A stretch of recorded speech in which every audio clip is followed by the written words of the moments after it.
Find the value of A square plus B square plus C square minus A B minus B C minus C, जबकि हमारे पास A minus B की value given है, B minus C की given है और सी minus ए की value given है, यानी जो वैल्यूज हमारे पास गिवन है एक साइक्लिक ऑर्डर के अंदर है। अब अगर आप यहाँ पे देखिए कि हमें इस चीज की वैल्यू फाइंड आउट करनी है, ठीक है। अब इसको लेट सपोज हम ए माइनस बी का होल स्क्वायर, बिकॉज देखें जब क्वेश्चन देखते हैं तो आपके माइंड में जो है वो स्ट्रक्चर बनना शुरू हो जाता है। A minus B whole square होता है A square plus B square minus 2ab, ठीक है। इसी तरह से अगर आप इसमें ऐड कर दें बी माइनस सी का स्क्वायर, ठीक है, बी माइनस सी का स्क्वायर, ठीक है, वो किसके इक्वल हो जाएगा जी, बी स्क्वायर प्लस सी स्क्वायर, अगेन फिर माइनस 2bc, तो यहाँ से माइनस 2bc, 2 बिकॉज कॉमन आ जाएगा हमारे पास। उसी तरह से एंड सी माइनस ए, और आप सी माइनस ए का स्क्वायर भी अगर आप ऐड कर दें, ठीक है। तो अब क्या करें, हम सबसे पहले तो इनको सॉल्व करते हैं, हमारे पास क्या आता है ये देखें, ये फार्मूला बन जाएगा A square plus B square minus 2ab। उसके बाद सेकंड का हम डिफरेंट कलर में कर लेते हैं जी,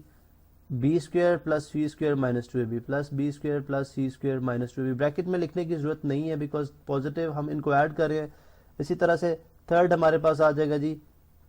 सी स्क्वायर प्लस ए स्क्वायर और माइनस 2ca, ठीक है। अब अगर आप यहाँ पे देखें तो हम a minus B whole square की तो वैल्यूज गिवन है, ठीक है, यहाँ पे हम पुट कर लेते हैं, ये 1 का स्क्वायर आ जाएगा, ठीक है। अगेन b माइनस सी भी 1 है, 1 का स्क्वायर आ गया, और c माइनस ए जो है वो 2 है, तो यहाँ पे 2 का स्क्वायर आ गया, इक्वल्स देखें ए स्क्वायर प्लस ए स्क्वायर ये हो जाएगा 2a स्क्वायर, ठीक है। यहाँ पे आप देख सकते हैं b square plus B square ये हो जाएगा 2b square, again c square plus सी स्क्वायर 2c स्क्वायर, और यहाँ पे अगेन माइनस 2ab और माइनस 2bc और माइनस 2ca, ठीक है। नेक्स्ट स्टेप आप हमारे पास क्या हो सकता है, 1 का स्क्वायर 1 एंड अगेन 1 का स्क्वायर 1, तो 1 प्लस 1 इक्वल्स 2 और प्लस 2 का स्क्वायर 4, तो ये बन जाएगा 6 इक्वल्स, यहाँ से 2 आप कॉमन ले लें, पीछे रह जाएगा हमारे पास A square plus B square plus C square minus A B minus B C minus C A, ठीक है, बिकॉज 2 हमने कॉमन ले लिया।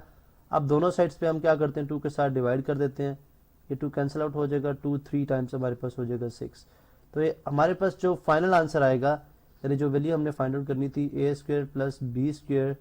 Plus C square minus A B minus B C और माइनस सी ए की, वो कितनी होगी जी 3। ये हमारे पास क्या है जी फाइनल आंसर, ठीक है। तो आपने देखा किस तरह से हमने जो है वो क्वेश्चन को सॉल्व किया। अब एक क्वेश्चन ये भी है कि अगर हम हमारे माइंड में ये भी होता है कि अगर हम a minus B whole square में से ये तमाम सब्ट्रैक्ट करते हैं, यानी a minus B whole square minus फिर b minus c whole square minus, तो इस तरह करने से हमारे पास a स्क्वायर बी स्क्वायर और तमाम टर्म्स कैंसिल आउट होती हैं, बिकॉज ये b स्क्वायर प्लस सी स्क्वायर और सी स्क्वायर